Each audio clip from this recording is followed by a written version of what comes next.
Hello and welcome to the programme. Recent statistics show that 1 in 5 employees suffers from workplace stress. According to the Health and Safety Executive, stress is the #1 reason for absence from work in the UK, with a staggering 13.5 million working days lost each year. We all think we know what stress is and how it makes us feel, but can we really recognise it? And do we know what to do about it if we are stressed? Here to tell us more about how to identify stress and offer some practical help is Neil Shah from the Stress Management Society. Welcome, Neil. So what is stress? Well, that's a very good question, because these days you can't turn on the television, the radio, pick up a newspaper without someone talking about stress. And it's really important that we do understand what stress is, because it's an issue that affects so many people in modern society. Stress is where things become overwhelming. Engineers and architects would understand stress very, very well. If you imagine a bridge with too much weight on it, if you keep piling weight onto that bridge, eventually it's going to get to a point where the bridge is going to start bowing and buckling under the weight. We've got one of two choices to make. We either take some of the weight off the bridge, or we shore it up. We put some additional concrete blocks or iron girders underneath the bridge to give it the additional support it requires to maintain that weight. Well, interestingly, people are exactly the same. If you put too much demand on an individual, give them work-related deadlines, let them know that the in-laws are coming over for Christmas, the building work's going on in the house, the car's broken down, your partner's broken his or her leg, the kids have got chicken pox. If I keep on piling weight and demand on that individual, eventually it's going to get too much. So we've got one or two choices to make to prevent their bridge from collapsing. Either we take some of the weight off of them, or we give them some additional support. So very simply put, it's where demand exceeds an individual's resources to cope with the demand that's being placed on them. So what effects does stress cause in an individual? Well, the first effects that an individual will experience when suffering from stress are physical. The heart rate will increase, the breathing becomes shallow and fast, the muscles start to tense up, blood sugar, blood pressure increase, the digestive system becomes suspended and you can experience butterflies in your stomach, your bladder will relax, you might be gritting your teeth, you'll start to perspire to keep yourself cool. And these are all physiological changes that have occurred to enable you to fight better or run faster.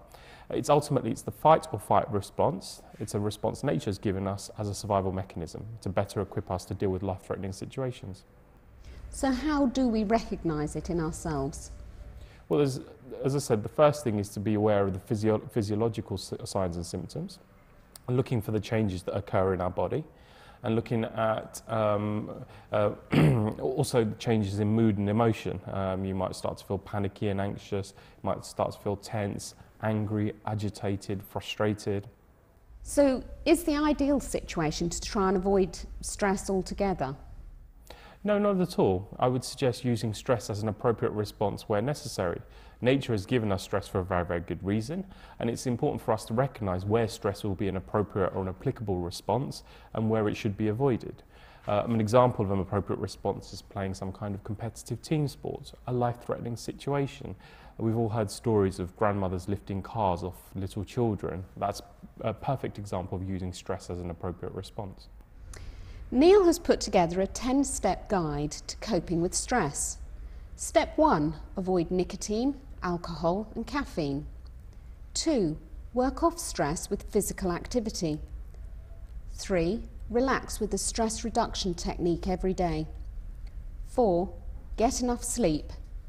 5, if you're ill, rest.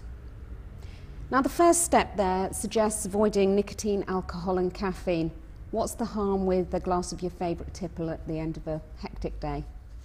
Well, alcohol, as well as the nicotine and the caffeine, and I'd also add to that refined sugar products like chocolate and sweets. They're all stimulants. And ultimately, if we understand the state our bodies go into when we're stressed, that we are in a stimulated state.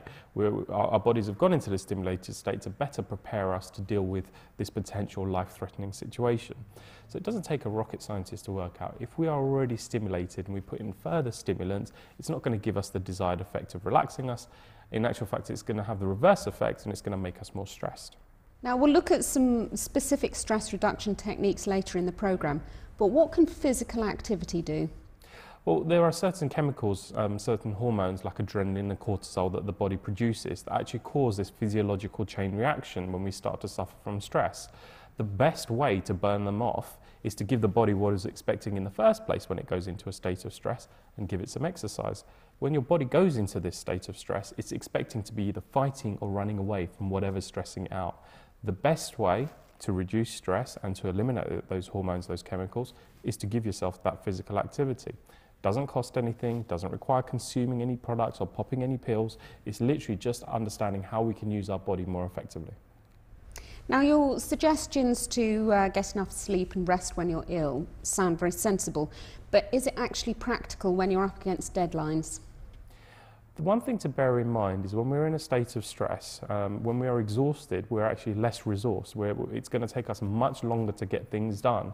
Anyone that's ever been stressed and been looking at the clock thinking, oh my God, I've got 5 minutes left, I've got so much to get through, I've got to get this out of the door by 5 o'clock and I've got all these other things to worry about, will know that you actually get a lot less done when you're stressed. It's the age-old saying, less haste, more speed.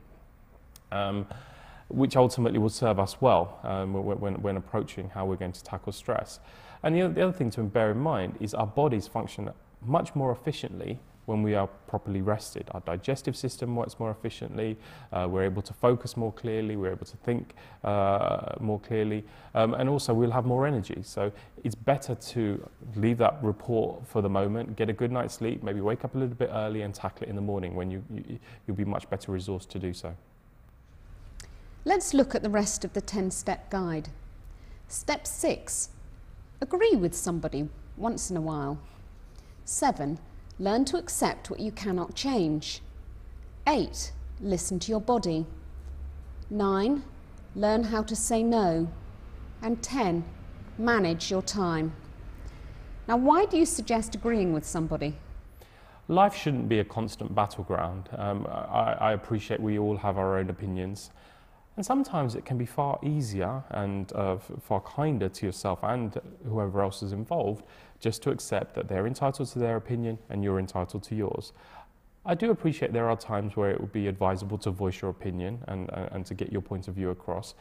But what I'm trying to get at is to avoid situations where you're constantly battling to get your point across, which ultimately is not going to ensure that you have peace of mind, and also it can be upsetting for others as well. So how can this be reconciled with your suggestion to learn to say no? Learning to say no is a perfectly appropriate response, and it should be used without guilt. Because the thing to bear in mind is if you say yes and let that person down, you're going to cause stress for them and stress for yourself. It could be far kinder, it would be far kinder to say no in the first place so they can find an alternative way of getting that thing done and ensure that you're not putting too much onto your plate, onto your bridge. So what about learning to accept what you can't change?